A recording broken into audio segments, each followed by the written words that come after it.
అందరికీ నమస్కారం.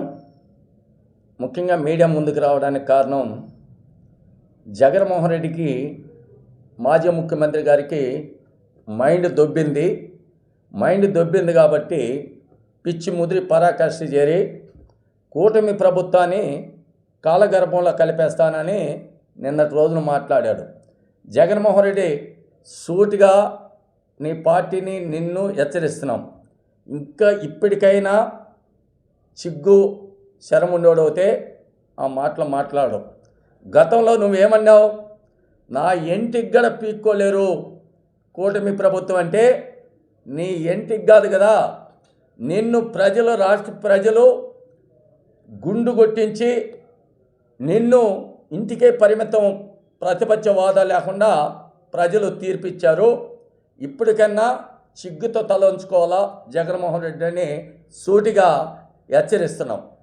అసలు మాట్లాడేప్పుడు ఏం మాట్లాడుతున్నాం, ఏ సబ్జెక్ట్లో మాట్లాడుతున్నాం, ఏ విధంగా మాట్లాడుతున్నాం అని చూసి ఆలోచించి మాట్లాడేది నేర్చుకోవాలి. ఒక మాజీ ముఖ్యమంత్రిగా ఉన్న వ్యక్తి, ఒక మాజీ ముఖ్యమంత్రి గారు కుమారుడు, తెలుసుకొని రాజకీయాలలో ఉన్న వ్యక్తి ఏ విధంగా మాట్లాడాలనేది మరి ఆయన తెలుసుకొని మాట్లాడితే బాగుంటుంది. అది లేకుండా రోడ్డు మీద పోయే పిచ్చోడు కదా, ఏ విధంగా మొరగతారో, ఏ విధంగా ప్రజల మీద రాళ్ళేస్తారో, ఏ విధంగా ప్రజల్ని పోతా వాళ్ళ బట్టలు జింపేస్తారో, లేకపోతే బస్సుల మీద ఏ విధంగా పిచ్చోడు రాయేస్తాడో ఆ విధంగా పిచ్చి ముదిరి పరాకాష్ఠ చేరి ఏ విధంగా కూటమి ప్రభుత్వాన్ని, నారా చంద్రబాబు నాయుడు గారిని, అదేవిధంగా మా యువ నాయకుడు మంత్రిని నారా లోకేష్ బాబు గారిని విమర్శిస్తున్నావు. అసలు విమర్శించే స్థాయి కూడా నీ పార్టీకి నీకు లేదని తెలియజేస్తున్నా. ఎందుకు లేదంటే 5 ఏళ్లలో ఆంధ్రప్రదేశ్కు అభివృద్ధి శూన్యం. ఎక్కడ కానీ ఆంధ్రప్రదేశ్కి ఏ అభివృద్ధి చేయలేదు. నీకు హక్కు అర్హత అడిగేదానికి లేదు జగన్మోహన్ రెడ్డి అని సూడిగడుతున్నా. ఎందుకు చెప్తున్నావంటే అమరావతిని సర్వనాశనం చేసినావు కాబట్టి ఈ ఆంధ్రప్రదేశ్ అమరావతిని గురించి మాట్లాడేకి నైతిక విలువ లేదు. పోలవరాన్ని రేపు చేస్తాం, మొన్న చేస్తాం, 20లో చేస్తాం, 21లో మరి ప్రారంభం చేస్తానని మరి పోలవరాన్ని సర్వనాశనం చేసినావు కాబట్టి ఆ పోలవరాన్ని గురించి మాట్లాడేకి నీకు నైతిక విలువ లేదు. రెండోది మరి ఉక్కు, ఆంధ్రలో హక్కు, విశాఖ ఉక్కు అంటే ప్రైవేటు సంస్థలకి కట్టిపెట్టి దాన్ని సర్వనాశనం చేయాలంటే ఆ రోజు గంటా శ్రీనివాసరావు కావచ్చు, మరి ఎమ్మెల్యే పదవికే రాజీనామా చేస్తానని ముందుకొచ్చి, అదేవిధంగా ఇప్పుడు జిల్లా అధ్యక్షుడిగా పల్లా శ్రీనివాస్ కానీ, రాష్ట్ర ప్రజలు తెలుగుదేశము మరి జనసేన అన్ని పార్టీలు కూడా మూకుమ్మడిగా ఇది ప్రైవేటు సంస్థలకు వెళ్ళిపోయే రాకూడదు పరిస్థితి. ఆంధ్రప్రదేశ్ అంటే విశాఖ ఉక్కు, ఇది ఆంధ్రలో హక్కు అనేదానికి ఉండాలా. అటువంటి పరిస్థితిలో ఇది కార్మికులకి న్యాయం జరగాలని పోరాటం చేసినారు కాబట్టి ఈరోజు కేంద్ర ప్రభుత్వాన్ని మరి ఆ యొక్క అప్పులు తీర్చడానికి, ఆ యొక్క సంస్థ, ఆ యొక్క ఉక్కు పరిశ్రమ నడవడానికి ఈరోజు కేంద్రం నుంచి నిధులు తీసుకొచ్చిన ఘనత కూటమి ప్రభుత్వంది.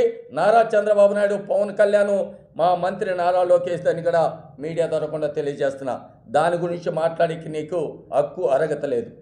రెండోది కడప, నీ సొంత నిజవర్గం, మరి కడపకు ఉక్కు పరిశ్రమ తీసుకొస్తానని మరి ఆ కడపని సర్వనాశనం చేసి సొంత బాబాయిని కూడా హత్య చేసి కడప అనేది పులివెందల్ అనేది పేరు లేకుండా సర్వనాశనం చేసి పెట్టిన చరిత్ర నీది జగన్మోహన్ రెడ్డి. దాని గురించి మాట్లాడికి నైతిక లేదు. రెండోది ఈ కులాల గురించి, మతాల గురించి, ప్రాంతాల గురించి మాట్లాడుతున్నాం. కులాల్ని ఏ రోజైనా ఏ కులానికైనా న్యాయం చేసినావా? ఏ కులానికైనా ఒక 100 రూపాయలు సంక్షేమ పథకాలని ఆ కులాలకి ఏ రోజన్నా సబ్సిడీ దొరకకుండా వాళ్ళకి అందించినామని జగన్మోహన్ రెడ్డిని సూటిగలుగుతున్నా.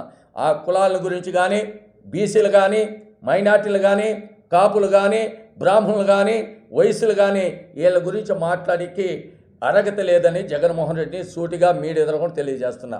రెండోది, రోడ్లు మరమ్మతులు ఎక్కడ పడితే నీ యొక్క ప్రభుత్వంలో యాడ్ చూసినా గుంతలే, యాడ్ చూసినా రోడ్లు మరి దుమసాలు అయిపోయి రోడ్ల మీద బైకులు తిరిగే పరిస్థితి లేకుండా, ఆటోలు తిరిగే పరిస్థితి లేకుండా, బస్సులు రవాణా తిరిగే పరిస్థితి లేకుండా, ఒక్క 4 గంటల ప్రయాణం చేసేయాలంటే దాదాపు 10 గంటల ప్రయాణం చేశారు. మరి అమరావతికి వెళ్ళాలంటే గతంలో దాదాపు 12 గంటల సోపు అమరావతికి చేరుకునే పరిస్థితి గతంలో నువ్వు ఉన్నప్పుడు ముఖ్యమంత్రిగా ఆ రోజు ముక్కు తిప్పలు పడి 3 చెరువులు నీళ్ళు తాగేవాళ్ళు డ్రైవర్లు అడుక్కు బ్రేకులు టచ్ చేస్తూ తొక్కుతూ అనేక రకాలుగా ఇబ్బంది పడుతూ కాళ్ళంతా గడవలకి జోములు పట్టేది.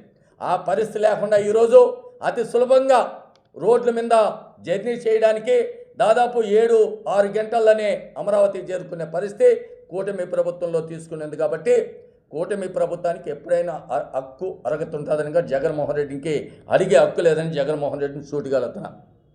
మరి విద్యార్థుల్ని తెలుగు మీడియం వద్దు, ఇంగ్లీష్ మీడియం కావాలా, ఇంగ్లీష్ చదువులే చదవాలా అని చెప్పావు. మన పెద్దలు ఏం చెప్పారు? ఉన్న ఊరిని కన్న తల్లిని మన యొక్క మాతృభాషని తెలుగు మాతృభాషని మర్చిపోకూడదు. ఎప్పటికీ మన తెలుగు అనేది మనం తెలుగులో మాట్లాడుతున్నాం కాబట్టి తెలుగు తప్పకుండా ఉండాలని ఆ రోజు మరి ఎంతోమంది పెద్దలు మేధావులు చెప్పారు. దానికి కాలు రాసిన చరిత్ర. మరి విద్యార్థుల్ని విదేశీ చదువులు ఎడ్యుకేషన్ గురించి మాట్లాడతావు. నాకు తెలిసి ఏ ముఖ్యమంత్రి శాడిస్ట్గా ఉండలేదు. 5 ఏళ్లలో విదేశాలకి ఎంతమందిని పంపించాడు జగన్మోహన్ రెడ్డి. విద్యార్థుల గురించి మాట్లాడేకి నైతిక లేదు జగన్మోహన్ రెడ్డికి. మరి తెలుగుదేశం ఆనాడు మరి ఎన్నో ఇబ్బందులున్నా, రాష్ట్రం విడిపోయి 16,000 కోట్లు లోటు బడ్జెట్లో ఉన్నా ఎన్టీఆర్ విదేశ చదువుల పేరు పైన ఎన్నో చిచ్చిన తరగతులు పెట్టి, ఎన్నో ఎగ్జిబిషన్లు పెట్టి ఎంతోమంది విద్యార్థుల్ని మరి అమెరికా, రష్యా, మరి జర్మన్, కువైట్కి, సింగపూర్కి పంపించిన చరిత్ర, ఆస్ట్రేలియాకి పంపించిన చరిత్ర అప్పుడు తెలుగుదేశం పార్టీది. నారా చంద్రబాబు నాయుడు, జగన్మోహన్ రెడ్డి గుర్తుపెట్టుకో. మరి ఏదైతే ఈదులైట్లు కానీ రకరకాలుగా ఇబ్బంది పెట్టి ప్రజల ప్రాణాలతో చెలగాటమాడిన చరిత్ర నీది. రెండోది కార్మికులు గుర్తొస్తున్నారా నీకు జగన్మోహన్ రెడ్డి? ఏ రోజన్నా కార్మికుల గురించి ఇసుక లేకుండా కార్మికులు, భవన నిర్మాణ కార్మికులు రోడ్డు మీద పడతా ఉంటే వాళ్ళ గోష్ఠి ఎప్పుడైనా పట్టించుకున్నావా? ఇసుక ఉచితంగా ఇచ్చావా? ఆ కార్మికుల గురించి కూడా మాట్లాడికి నైతిక విలువ లేదని జగన్మోహన్ రెడ్డి చూటిగలుగుతున్నా. ఈరోజు జగన్మోహన్ రెడ్డికి ఏ యొక్క హక్కు అర్హత లేదు. ఏ దాని మీద మాట్లాడాలన్నా, మరి ఏం మాట్లాడాలన్నా అభివృద్ధి గురించి కానీ సంక్షేమం గురించి కానీ అది కూటమి ప్రభుత్వం నారా చంద్రబాబు నాయుడికి హక్కు అర్హత ఉంది.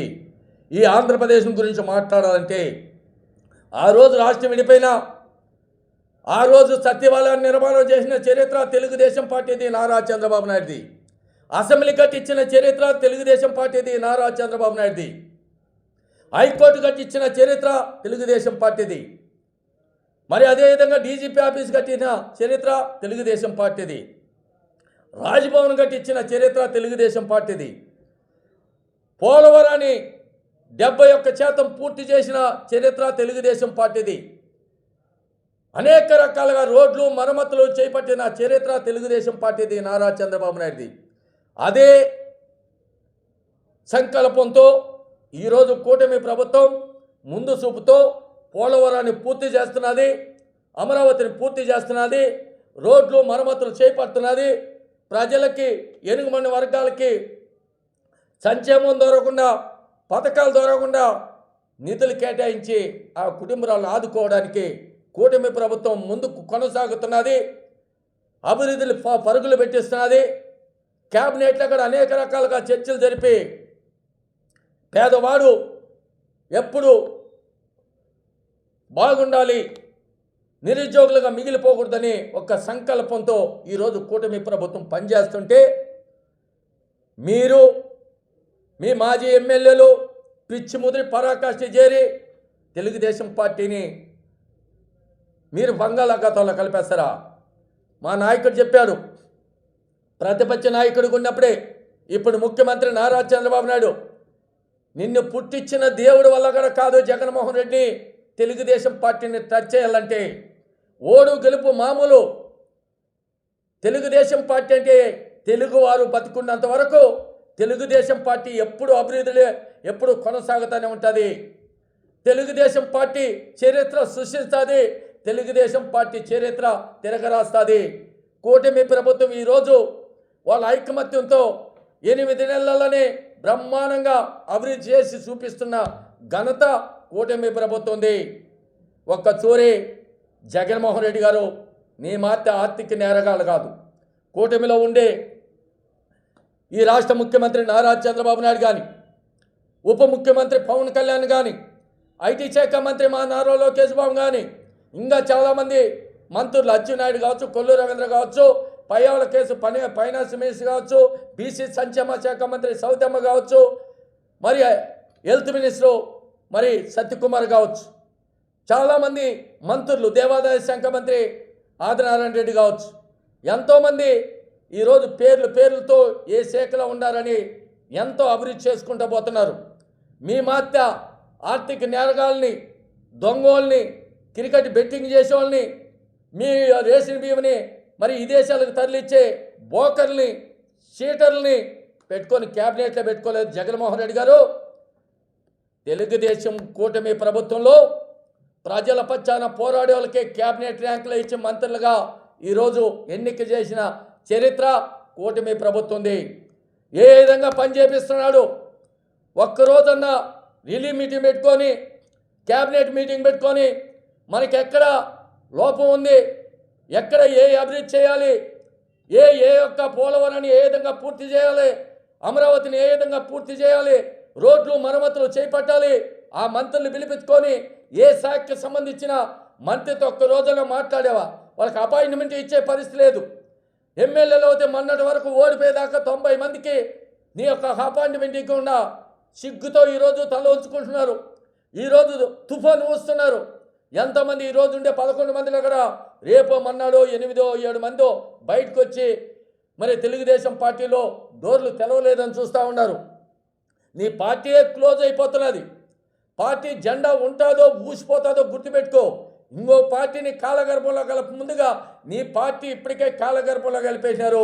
రాబోయే రోజుల్లో బంగాళాఖాతంలో కలిపేస్తారు జగన్మోహన్ రెడ్డి గారు. ఇది గుర్తుపెట్టుకొని మాట్లాడాలని కూడా మీడియా ద్వారా జగన్మోహన్ రెడ్డికి సూటిగా హెచ్చరిస్తున్నాం.